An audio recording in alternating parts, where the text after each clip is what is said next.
우리말에 입이 10개라도 할 말이 없다 하는 속담이 있습니다.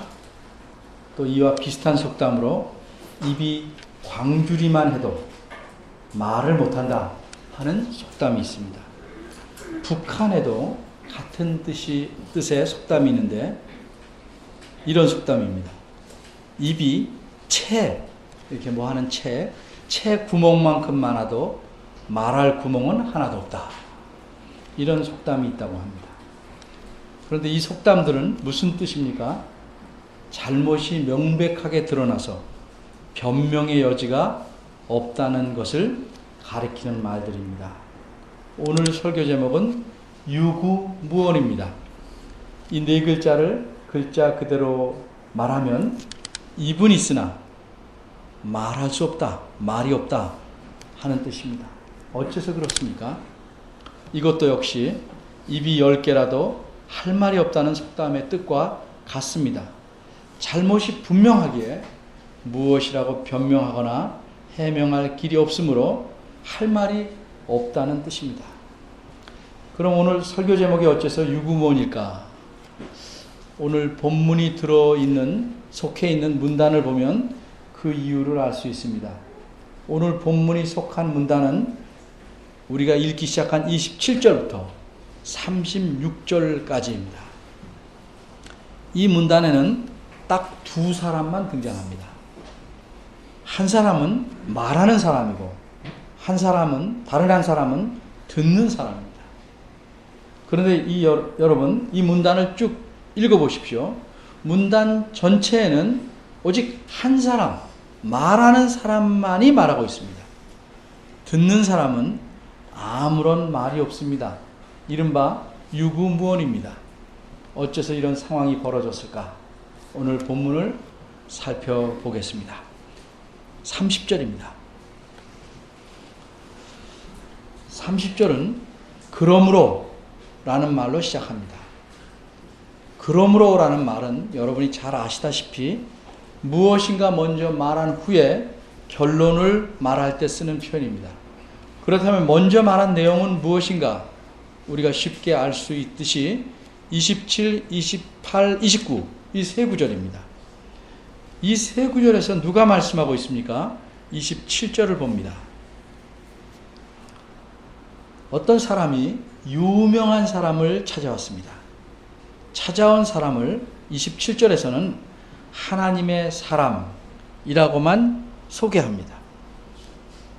이 표현은 하나님께서 보내신 사람이다 하는 뜻입니다. 그가 누구인지, 어디서 왔는지, 나이는 얼마나 되었는지, 전에 무엇을 하던 사람인지, 언제 찾아왔는지 등등에 대해서는 전혀 아무런 소개가 없습니다. 왜 그렇습니까? 하나님께서 이 사람을 보내신 까닭은 이 사람 자체를 소개하기 위함이 아니라 이 사람을 통해서 하나님 자신의 말씀을 그대로 전하기 위함이기 때문입니다. 그러기에 이런 경우에 성경에서는 하나님의 사람에 대해서 소개를 하지 않습니다. 하나님께서 하시는 말씀에 초점을 맞추고 강조하기 위해서입니다. 하나님 말씀을 전하러 온 사람이 누구를 찾아왔습니까? 27절을 보면 그는 엘리입니다. 엘리가 누굽니까? 아마 그 당시에 이스라엘 백성 중에 엘리를 모르는 사람은 아무도 없다 라고 말할 만큼 엘리는 유명한 사람입니다. 엘리가 왜 유명합니까? 연예인입니까? 아닙니다. 엘리는 제사장입니다. 그 당시에 이스라엘 백성들이 하나님께 제사를 드리는 가장 중요한 곳, 그게 실로라는 곳인데 그곳의 제사장입니다. 단지 한 사람의 일개, 제사장이 아니라 다른 모든 제사장들의 우두머리격이 되는 제사장이었습니다. 그러니 그의 영향력은 대단합니다. 요즘으로 비교해서 말하자면 아마 천주교의 교황처럼 영향력이 큰 인물입니다. 또한 엘리는 사무엘상 4장 18절에 보면 사사이기도 합니다. 사사가 하는 일은 평상시에는 백성들을 재판하는 재판관으로 일합니다. 그래 전쟁 시에는 싸움을 지휘합니다. 이처럼 엘리는 제사장으로 또한 사사로서 이스라엘 백성들을 지도한 인물입니다. 더군다나 그 당시에는 아직 왕이 없을 때이므로 엘리는 이스라엘 백성들에게 가장 큰 지도자였습니다. 이런 유명한 인물에게 한 사람이 찾아와서 하나님 말씀을 전합니다. 우리말 성경 27절에서 그 전하는 말은 여호와의 말씀에 라고 시작합니다. 그러나 원어에 따르면 여호와께서 이같이 말하노라 이렇게 시작합니다. 여호와께서 이같이 말하노라. 이 표현은 여러분이 후에 선지서들을 다 읽어보면 아시겠지만 선지서에서 아주 많이 보게 되는 표현입니다. 선지자들이 하나님 말씀을 그대로 전할 때 사용하는 표현입니다. 그럼 여호와께서 전하게 하신 그 말씀의 내용은 무엇입니까? 우리말 성경 27절에서 여호와의 말씀에라는 표현 다음에 나오는 말씀이 모두 다 여호와께서 엘리에게 하시는 말씀입니다. 이 말씀은 여기부터 36절까지 계속됩니다. 먼저 여호와 하나님의 말씀은 질문으로 시작합니다. 우리말 성경 27절과 28절이 첫 번째 질문입니다. 우리말 성경에서는 이해하기 좋게 첫 번째 질문을 두 개로 나누어 놓았습니다. 27절에서는 내가 그들에게 나타나지 아니하였느냐 라고 물으시고 28절에서는 내가 그들 즉 내 조상의 집에 주지 아니하였느냐 이렇게 물으십니다. 그러나 원어대로 정확히 말하자면 27절과 28절은 하나의 질문입니다. 하나님께서 이렇게 엘리에게 질문하시는 이유는 무엇인가? 그것은 엘리에게 무엇을 알고 싶어서 물어보시거나 엘리가 혹 이거를 아는지 모르는지를 알아보시려고 묻는 것이 아닙니다. 예를 들면 이렇습니다. 철수 아버지가 철수에게 아주 유익한 책을 사줬습니다. 그런데 철수는 그 책을 다 읽지도 않고 방 구석에 처박아 놨습니다. 방을 청소하시던 아버지가 그 구석에 처박힌 책을 봤습니다. 보니까 자기가 며칠 전에 철수에게 사준 책입니다. 그래서 아버지가 철수를 부르고 이렇게 묻습니다. 이 책은 내가 사준 것이 아니냐? 왜 이렇게 물으셨습니까? 다 알고 물으시는 거죠. 그런데 이렇게 물으시는 이유는 뭡니까? 너 내가 사준 책을 이렇게 처박아 놔도 되냐? 는 뜻으로 잘못을 지적하기 위해서 물으신 겁니다. 하나님께서 엘리에게 질문한 것도 이와 같은 의도, 이와 같은 이유로 물으신 겁니다.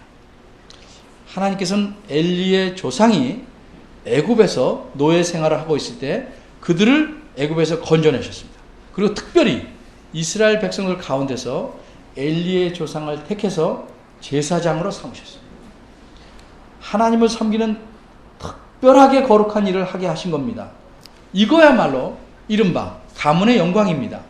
이런 하나님의 은혜 덕분에 400년 동안 이 가문은 계속해서 제사장들이 입는 옷인 에봇을 입고 제단에 올라와 향을 피우는 거룩한 제사장직을 맡아왔습니다.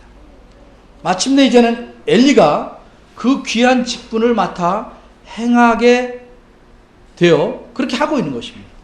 하나님 덕분에 엘리는 이스라엘 백성 가운데서 가장 존귀한 일을 하고 있으며 가장 큰 영향을 미치며 큰 권력을 가진 유명한 사람이 된 것입니다. 그런데 엘리 제사장 때에 이르러서 문제가 생겼습니다. 하나님을 진노하게 만든 일이 계속된 것입니다. 그래서 마침내 하나님께서 엘리의 집안을 심판하시려고 합니다. 아주 쉬운 예를 들면 어떤 큰 회사에 새로 일꾼들이 들어왔습니다.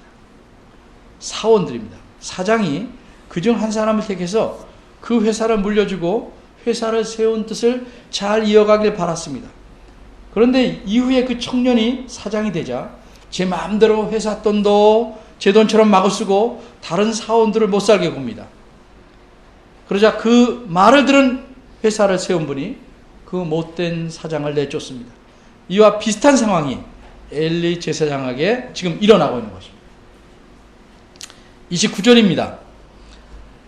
앞에서는 과거에 하나님께서 엘리 제사장의 가문에 베푸신 큰 은혜를 말씀하셨지만, 이번에는 29절에서는 현재 엘리 집안에서 일어나고 있는 일들을 책망하십니다. 역시 질문 형식으로 책망하십니다. 29절에는 두 개의 질문이 나옵니다. 하나님께서 보시기에 현재 엘리 제사장 집안의 심각한 문제는 두 가지이기 때문입니다. 첫째는 이들이 제사장 직분을 전혀 제대로 옳게 하고 있지 않다는 사실입니다. 그래서 하나님께서 이렇게 물으십니다. 어찌하여 너희는 내가 백성들에게 명하여 그들이 드리는 제물과 예물을 밟아버리느냐. 밟는다는 말이 원어에서는 발로 찬다입니다. 이것은 멸시한다는 것을 나타내는 비유적인 말입니다. 왜 차버리냐? 왜 멸시하느냐? 엘리는 나이가 많아서 두 아들들에게 하나님께 제사 드리는 일을 맡겼습니다. 그런데 이 두 아들이 이른바 개망난입니다. 도저히 제사장이 될 만한 품성이나 자질을 갖추지 못했습니다. 그러니까 하나님께 제사 드리는 일에 마음을 쓸 리가 없습니다. 엘리의 두 아들이 얼마나 뻔뻔하게 그리고 대담하게 못된 짓을 하였는지, 하나님 보시기에 그 일이 얼마나 악했는지 성경에서 굉장히 긴 부분을 그들이 못된 짓 한 것을 자세하게 기록하고 있습니다. 그 앞에 사무엘상 2장 12절에서 17절까지 제가 표준 세번역 개정판으로 읽어보겠습니다. 여러분은 우리말 성경을 따라서 제가 읽는 것을 들으면서 같이 보시기 바랍니다. 엘리의 아들들은 행실이 나빴다. 그들은 주님을 무시하였다. 제사장이 백성에게 지켜야 하는 규정이 있었는데 그들은 그것도 무시했다. 누군가가 제사를 드리고 그 고기를 삶고 있으면 그 제사장의 종이 살이 3개 달린 갈고리를 들고 와서 냄비나 솥이나 큰 솥이나 가마솥에 갈고리를 찔러 넣어서 그 갈고리에 걸려 나오는 것은 무엇이든지 제사장의 몫으로 가져갔다. 실로에 와서 주님께 제물을 바치는 이스라엘 사람이 모두 이런 일을 당하였다. 그뿐 아니라 사람들이 아직 기름을 떼내어 태우지도 않았는데 제사장의 종이 와서, 이 두 아들의 종입니다. 와서 제물을 바치는 사람에게 제사장님께 구워드릴 살코기를 내놓으시오. 그분이 원하시는 것은 삶은 고기가 아니라 날고기요 하고 말하곤 하였다.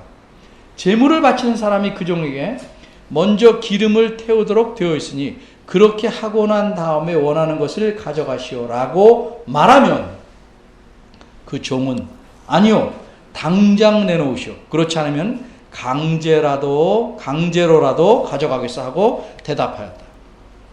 엘리의 아들들은 주님께서 보시는 앞에서 이렇듯 심하게 큰 죄를 저질렀다. 그들은 주님께 바치는 제물을 이처럼 함부로 대하였다. 이게 17절까지 말씀입니다. 어쨌든 자기 아들들에게 일을 맡겼으면 엘리 제사장은 감독을 철저히 해서 하나님께 드리는 제사가 소홀하게 되지 않도록 해야만 했습니다. 그러나 그는 전혀 그러지 못했습니다. 게다가 더욱 심각한 일이 생깁니다. 사무엘상 2장 22절에서 25절까지 또 자세히 기록되어 있습니다. 그런 일이 생겼는데 그는 말로만 아들들을 탓하고 지나갑니다. 엘리 제사장 집안에 있었던 심각한 두 가지 문제 중 두 번째 거는 엘리 제사장 자신의 문제입니다. 그는 하나님보다 자기 아들들을 더 중하게 여겼습니다. 그래서 하나님께서는 이렇게 묻습니다. 네 아들들을 나보다 더 중히 여겨서 내 백성 이스라엘에 드리는 가장 좋은 것으로 스스로 살찌게 하느냐? 이 물음은 살찌게 하느냐를 묻는 것이 아니고 내 아들들을 나보다 더 중히 여기느냐를 묻는 겁니다. 어째서 이렇게 물으시는지 그 근거가 이 질문 안에 들어있습니다. 이스라엘 백성은 하나님께 가장 좋은 것을 바치게 되어 있습니다. 그리고 이렇게 제물을 드리고 물려낸 고기 중에서 어떤 좋은 부분을 제사장이 먹을 수 있습니다. 28절에 보면 이스라엘 자손이 드리는 모든 화제를 내가 내 조상의 집에 주지 아니하였느냐. 제사장 일을 하는 그 가문에 제사장들에게 주지 않았느냐, 이런 질문이 나옵니다. 불로 태워서 하나님께 드리는 제사를 화제라고 하는데, 이때 모두 태우지 않고 일부만 태우는 그런 제사의, 그런 제물의 고기는 제사장 몫이 됩니다. 그런데 엘리의 아들들은 사무엘상 2장 조그맣게 읽은 13절에서 16절에서 읽은 바대로 아예 하나님께 드리기도 전에 사람들이 제물을 탈취해 갑니다. 이렇게 가장 좋은 고기들을 먹고 배부르고 살이 찝니다. 아들들이 그렇게 탈취한 고기를 엘리 자신도 먹었기에 하나님께서는 너희 스스로 살찌게 하느냐, 이렇게 물으신 것이라고 봅니다.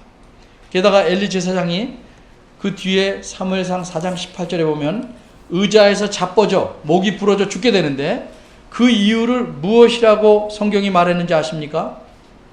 그가 나이가 많고 비둔한 연고, 즉 살이 많이 찐 연고니라, 이렇게 말합니다. 이렇듯 엘리 집안의 두 가지 심각한 문제는 제사장 직분을 제대로 하지 않았다는 것과 자기 아들들을 하나님보다 더 중히 여긴다는 것입니다. 이 두 가지를 한마디로 묶으면 엘리와 그 집안은 하나님을 멸시하였다는 겁니다. 제사를 제대로 하나님께 드리지 않았으니까 멸시했고, 하나님보다 자기 아들들을 더 중히 여겨서 하나님을 멸시하고, 이렇게 하나님을 멸시하고 무시하는데 하나님께서 가만히 계실 리가 있겠습니까? 마침내 하나님께서 사람을 보내셔서 심판을 선포하시게 된 것입니다. 그럼 하나님께서는 엘리와 그 집안에 어떤 심판을 내리시려고 작정하셨습니까? 오늘 본문인 30절이 그 심판이 어떤 것인지를 말해줍니다.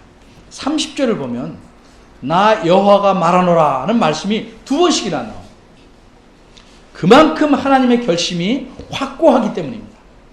하나님의 심판은 한마디로 이전에 하나님께서 엘리의 조상에게 말씀한 약속을 이제 더 이상 지키지 않겠다는 것입니다. 하나님께서 자신의 약속을 더 이상 지키지 않으시면 그로 인해서 생겨날 결과는 매우 심각합니다. 그 결과가 무엇인지는 31절에서 36절까지 아주 자세히 나타납니다. 먼저 전에 말씀하셨던 약속이 무엇인지 살펴보겠습니다. 30절 상반절을 보면 내가 전에 내 집과 내 조상의 집이 내 앞에 영영히 행하리라 하였으나 하는 말씀이 나옵니다. 이 약속을 풀어 말하자면 엘리의 집안이 그 조상 때부터 지금 그리고 이후로 영원히 하나님 앞에서 제사장 직분을 감당하도록 약속하셨다는 뜻입니다. 그런데 여호와께서 다시 말씀하나니 뭐라고 말씀하셨습니까? 결단코 그렇게 아니하리라. 이제 앞으로는 엘리 집안이 제사장직을 감당하지 않게 못하게 하시겠다는 말씀입니다. 여기서 어떤 이는 혹시 이렇게 생각하실 수 있을 겁니다. 하나님께서 한번 약속하시면 끝까지 지키시는 것이 아닌가? 하나님께서도 중간에 약속을 깨트리실 수 있는가? 그렇습니다. 놀라지 마십시오. 그렇습니다. 하나님께서 약속하시는 것에는 크게 두 가지가 있습니다. 하나는 무조건적인 약속입니다. 이거는 깨트리시지 않습니다. 다른 하나는 조건적인 약속입니다. 이건 얼마든지 깨트리실 수 있습니다. 그 이유가 뭡니까? 이 조건적인 약속은 어떤 일이나 직분을 맡기시겠다는 약속이 이런 조건적인 약속에 해당합니다. 이런 약속을 하실 때는 그 일을 맡은 사람이 성실히 할 것을 전제하고 말씀하시는 약속이기 때문입니다. 그렇기 때문에 성실히 하지 않을 경우에는 이렇게 엘리 집안처럼 섬기는 자들이, 하나님을 섬기는 자들이 하나님을 멸시하는 경우에는 그것이 곧 약속에 전제된 조건을 깨버린 거기 때문에, 사람도 스스로 먼저 약속을 어긴 것이므로 하나님께서는 그 약속을 깨뜨리십니다. 이렇게 하나님께서 약속을 깨뜨리시는 것은 먼저 약속을 어긴 그 사람들에게 심판을 내리시는 겁니다. 그 결과는 정말 참혹합니다. 얼른 보면 약속만 깨진 것 같지만 그 결과는 엄청난 것입니다. 아주 간단한 예를 듭니다. 정말 아주 조그만 예입니다. 하나님께서 약속을 깨뜨려서 생기는 결과에 비하면 매우 적은 예입니다. 터진 상수도관을 고쳐서 오늘 수돗물을 나오게 하겠다고 수도국에서 약속했습니다. 근데 그 약속을 지키지 않으면 어떤 결과가 생깁니까? 수돗물이 다시 나올 때까지 생활이 너무 불편해집니다. 그 결과가 정말 힘듭니다. 씻지 못하지요. 밥 해먹기 힘들지요. 빨래도 못하지요. 화장실은 심하게 냄새가 쌓이면서 복잡해지지요.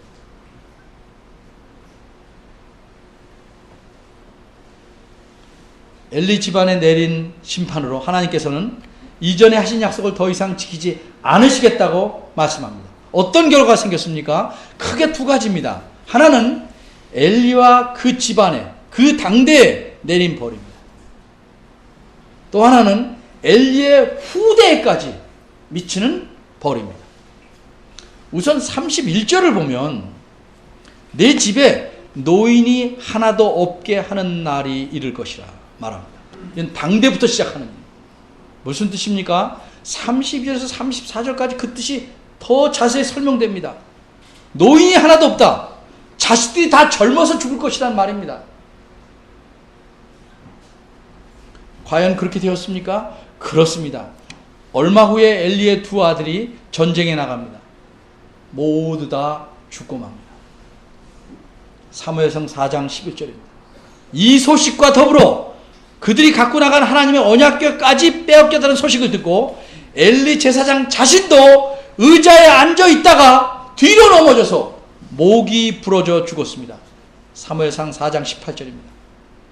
그럼 이것으로 끝나나요? 아닙니다. 결국 엘리 집안은 제사장 직분을 담당하지 못하게 됩니다. 훗날 몇십 년 후에 엘리 제사장 집안이 다 제사장이 있잖아요. 모두 한날에 살해를 당합니다. 85명의 제사장이 살해를 당합니다. 그리고 겨우 하나만 피하게 됩니다. 사무엘상 22장 18절에서 나오는 사건입니다. 이뿐만이 아니라 오늘 보면 본문 뒤에 36절을 보면 후에는 그 떡 한 조각을 얻어먹기 위해서 제사장 직분을 아르바이트로 해야 하는 비참한 결말에 이르는 일이 열왕기하 23장 8절 이후에 나옵니다. 명예를 다 잃어버리고 밥벌이에 목을 매야 하는 상황이 되었습니다. 매우 비참한 일입니다. 혹시 이런 질문이 생길 수 있을 것입니다.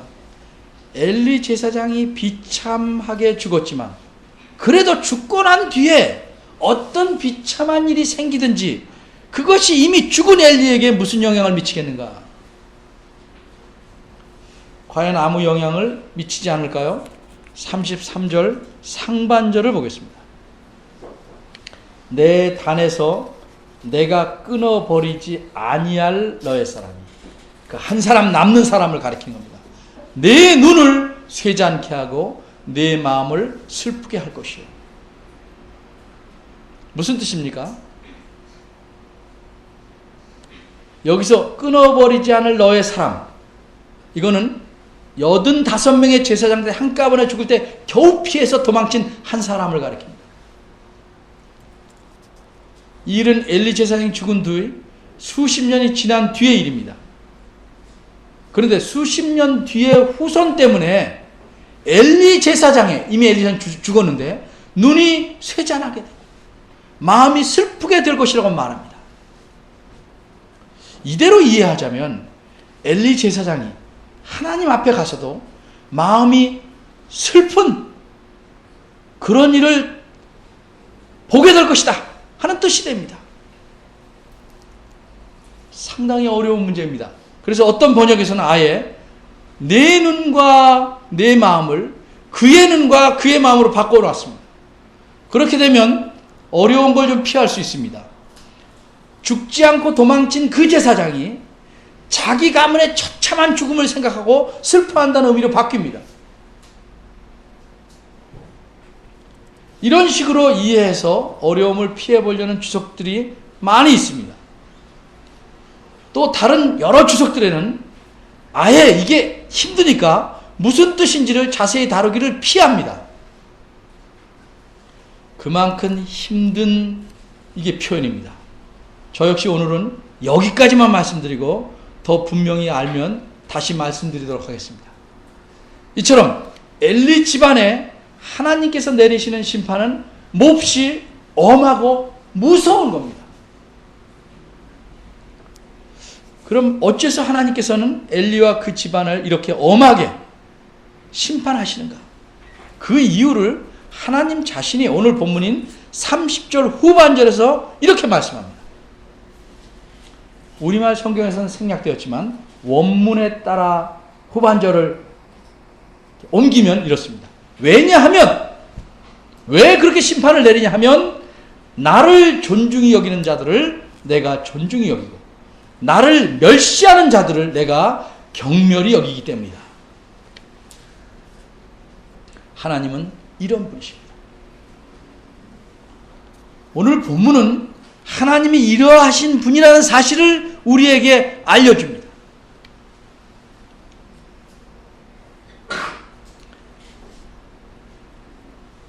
엘리는 조상적부터 하나님의 큰 은혜를 받았습니다. 그런데도 하나님을 무시해서 이런 심판을 당했습니다. 여러분, 우리가 여기 앉아서 예배하는 것이 적은 은혜라고 생각하십니까? 전혀 믿지 않는 집에서 예수 믿게 된 것 엄청 놀라운 일이요. 믿는 가정에서 계속 믿는 일이 생기는 것도 하나님의 큰 은혜입니다. 여러분이 어떻게 예수 믿게 됐는지 잘 생각해 보십시오. 저절로 된 것 같습니까?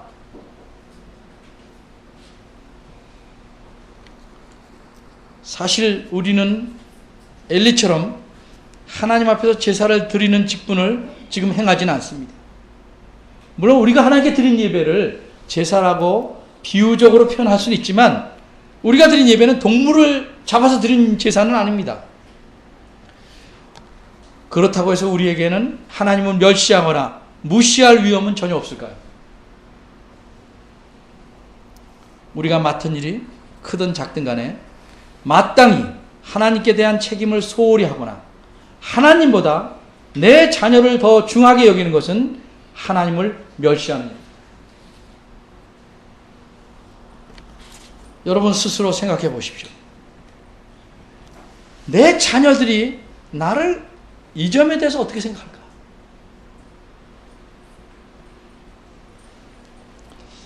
내 자녀들이, 우리 부모님은 나보다 하나님을 더 중하게 여긴다라고 생각할까요? 한번 생각해 보십시오.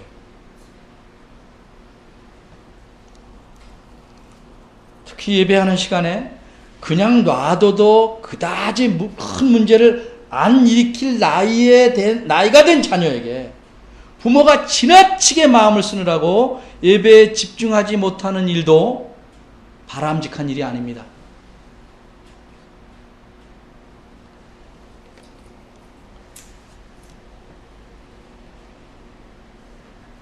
언제나 어느 시대든 하나님은 자신을 경멸히 여기는 자는 그 사람을 역시 경멸히 여기십니다. 우리가 하나님을 경멸히 여기면 하나님도 우리를 경멸히 여기실 것입니다. 그럼 하나님을 존중히 여긴다는 것은 어떤 것일까? 약 30년 전쯤에 나온 유명한 영화가 있습니다. 1924년에 열린 파리에서 열린 올림픽에 출전한 육상 선수의 실화를 그린 영화입니다. 그 영화의 이름은 불의 전차입니다. 우리말로도 그렇게 번역이 되는지 모르겠습니다. 에릭 리델이라는 육상 선수가 100m 경주에 출전하게 되었는데 그 경기가 하필 주일에 열리게 되었다고 올림픽 출전한 선수가 출전을 포기했습니다. 그 경기에 나가지 않았습니다. 이렇게 한 것이, 국가를 대표하는 그 선수가 이렇게 한 것이 잘했냐 못했냐는 차치하고 적어도 그의 중심에는 자신을 그리스도인이란, 자신을 주님께 바친 사람이므로 주님을 기쁘시게 해야 하는 삶을 살아야 한다는 뚜렷한 마음이 있었습니다.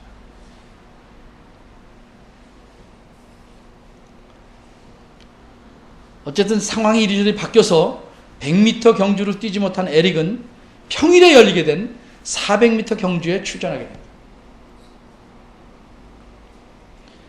400m는 그의 주종목이 아닙니다. 그런데도 이 경주에서 에릭은 우승했습니다. 게다가 세계 신기록까지 세웁니다.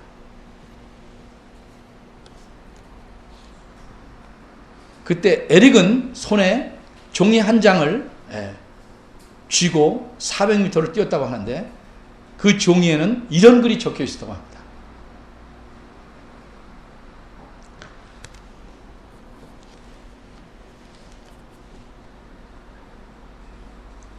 나를 존중히 여기는 자들을 내가 존중히 여길 것이다.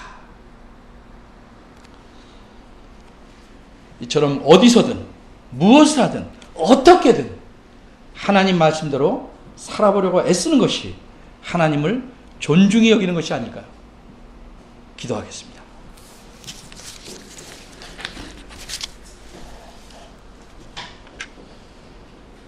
저희들의 마음을 다 아시는 하나님, 혹시 저희들이 초심을 잃어버리지 않았는지 돌아보게 하시옵소서. 생활의 바쁨과 여러 가지 일에 핑계를 대고 하나님은 뒷전으로 내몰고 우리의 일과 내 가정의 행복만을 위해서 삶을 달리는 말처럼 채찍을 가하며 몰아가고 있는지 돌아보게 하시옵소서. 하나님께서 우리를 얼마나 귀하게 여기시고 사랑하시는지를 잊지 않게 하셔서 우리의 삶의 모든 순간에 하나님을 기억하고 하나님 앞에서 하나님의 명예와